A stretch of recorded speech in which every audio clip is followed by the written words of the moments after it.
All right, what's up, everyone? Tyler Dunn here with Dave Birkett. What's up, Ty? Detroit Free Press extraordinaire. We Shoot. blow a lot of smoke on this podcast, but I really mean it. I don't know how you do it all. Features, news, the day-to-day coverage, but more importantly, being a dad. Like running your kids around to, about 27 different sports. I really just want to ask you about dad stuff, but time is of the essence. So we'll have to reconnect to do a dad pod. We'll get Monas on. He's got Walters, so that's what the people really care about. Yeah, that's right. We'll do that. We talk that at the combine and catch up when we see each other for sure.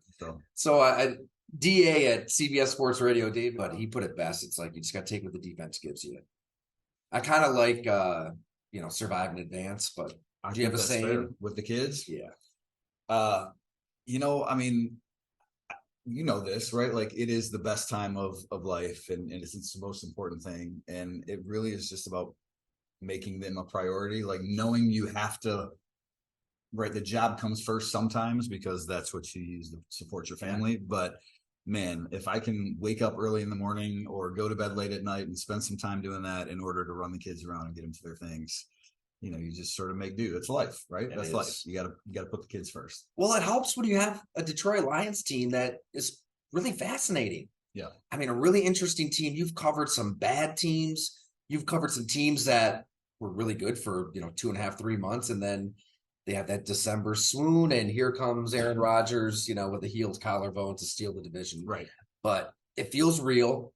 To you, why does it feel real? And maybe I'm dead wrong. Maybe they're bound to do Lions things, but it does feel like this is a really good roster, especially on offense. A coach who gets it.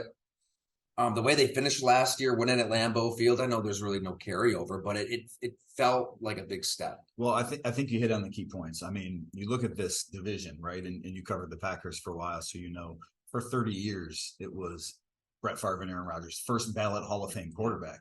And that's a pretty tough hill to overcome, to climb in the NFL. And the Lions never were able to do that. And at least, on any sort of regular basis. The division is very much there for the taking right now. Their schedule, they also play the NFC South. That's 10 games against pretty mediocre competition. They're not going to win all of them, but that's a lot of opportunities for wins. So, getting that out of the way or putting that out first, I really do believe in what they're doing beyond that. I mean, you mentioned it. Dan Campbell, to me, he's very good at what head coaches have to be best at, and that's managing people. And Brad Holmes is really good at what GMs have to be great at, and that's drafting. I mean, his first 2 drafts have been really good. So you put those 2 things together, the roster that they have with the young talent that they have certainly gives them an opportunity to win a lot of games. And then you couple that with that schedule factor that I sort of mentioned, right? They don't have to run the Patrick Mahomes, Josh Allen, Joe Burrow gauntlet. I do think there's a lot of legitimate reason to be optimistic about what this team can accomplish this fall.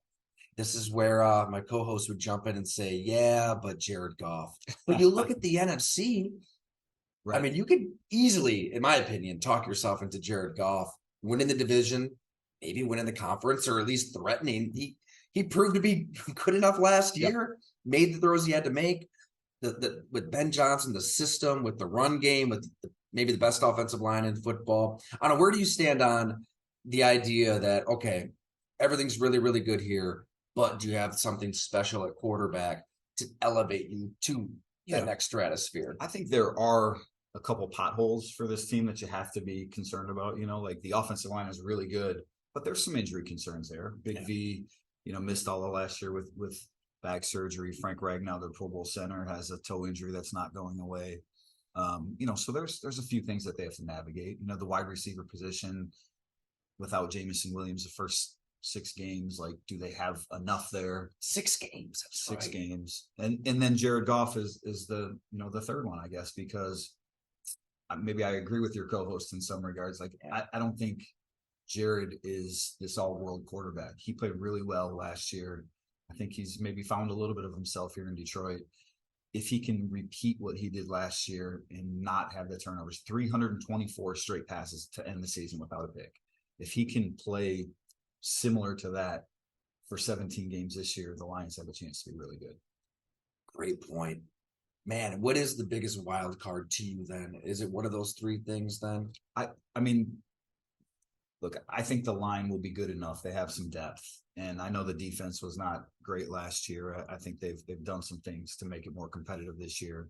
I do think it's Goff. I mean, it's the old, idiom, like that's, you're only going as far as the quarterback takes you in the NFL. And so a lot of it does hinge on whether Jared Goff can continue that really good play, whether you can win with him, I guess, win big with him. And the Rams, maybe won with him, not because of him. And I think the Lions will have to win with him, not because of him. But, I do think the Lions are maybe in a better spot quarterback wise than a lot of teams in the NFL, even if Jared Goff isn't a top, 5 or 7 quarterback in the league.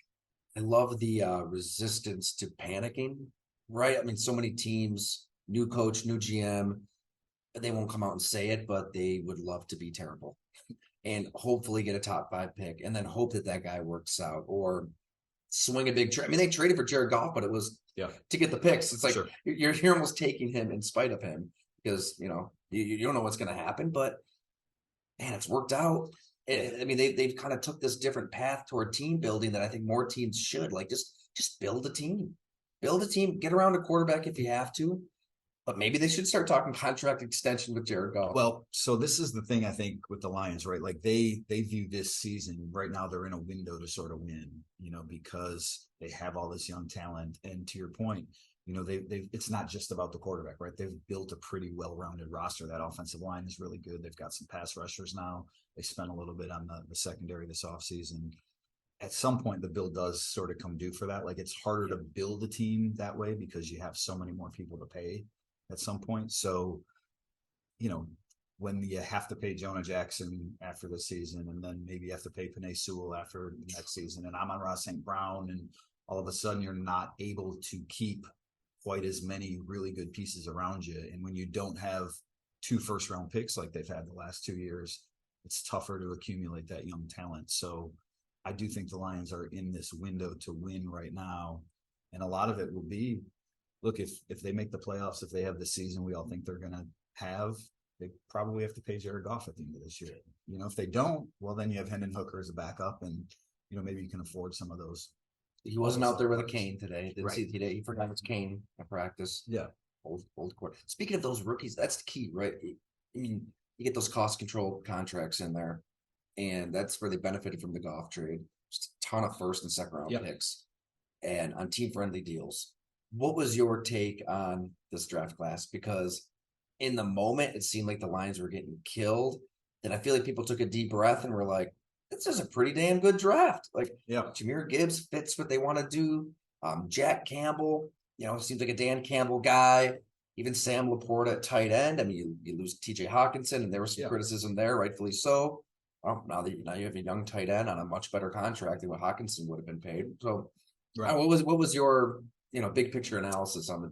I like the players. I didn't like the positions they got a lot of the guys in. I mean, just to be honest, I mean, I do think that positional value plays a part, and it's not about this year that it plays a part. It's about when that bill comes due again 4 years from now. Like Roquan Smith, the best linebacker in the NFL, got traded for a 2nd round pick and a 5th round pick. You know what I mean? So that's how the NFL valued that really good player at the middle linebacker position. And running backs are, there's just not many that are worth a second contract. So is it something that you're going to be replacing those guys again in 4 or 5 years? And that's okay, because again, the Lions are in this window to win now, and they did get some really good players. And I think when you look at the totality of the draft, I mean, Gibbs is going to play right away for them. Jack Campbell's probably going to start at some point this year.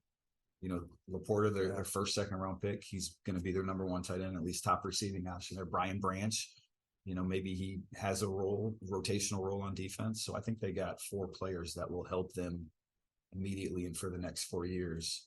And in a draft that, maybe the talent wasn't great all around. And a team that expects to win now, I understand why they made the moves they did. Right. Even if Bijan Robinson, same deal. Like, you can worry about that second contract when you get to that point. You can just wear the hell out of these running backs right now. Look, just feed them.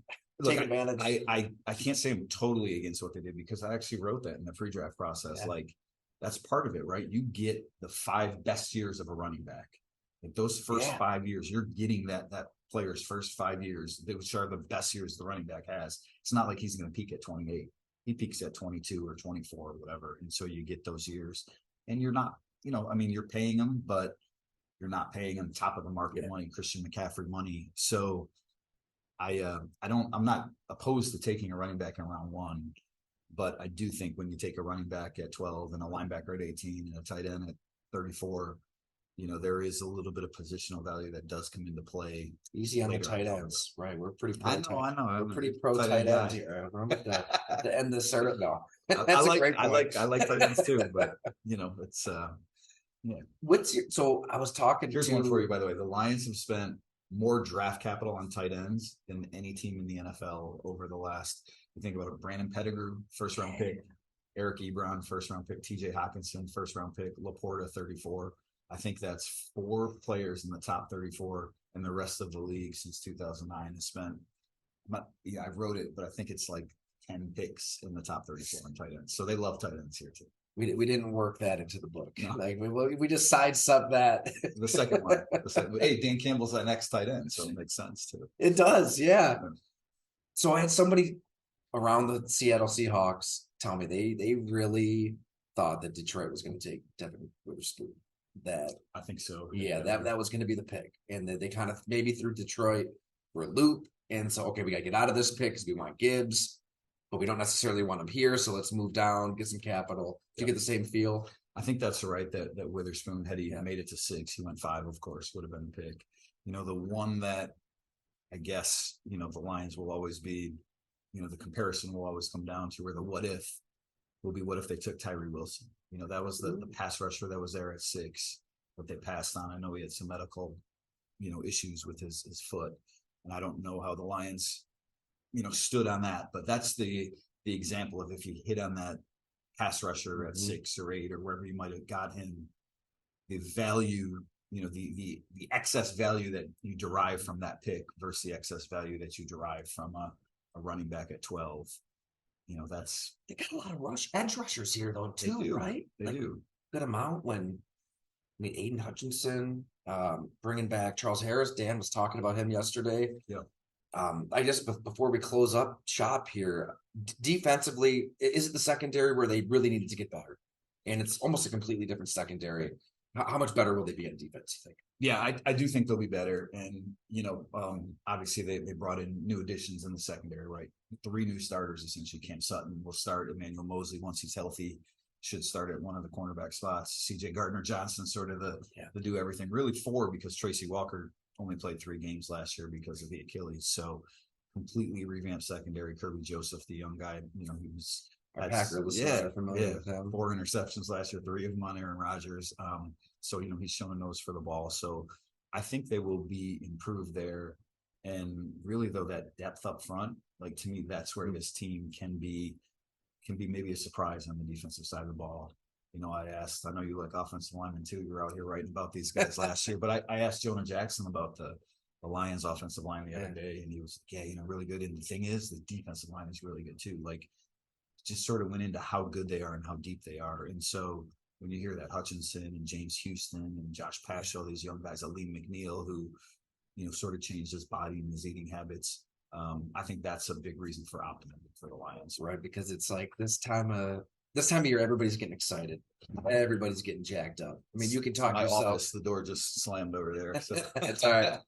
Everybody's getting all excited, but I was in Tampa, I was in Jacksonville. You can go to any city, and a team can talk themselves into contending. But I think here, like, the roster backs it up. There's some unknowns, but there's unknowns on every team in the NFC, especially. So it just feels taboo too. It's so long. Yeah. Like it's been, for the people out there who don't know, 1991 was the last time they won a playoff game. 1993 was the last time they won the division. So 30 years since their last division. They haven't won the division since the NFC North came into existence.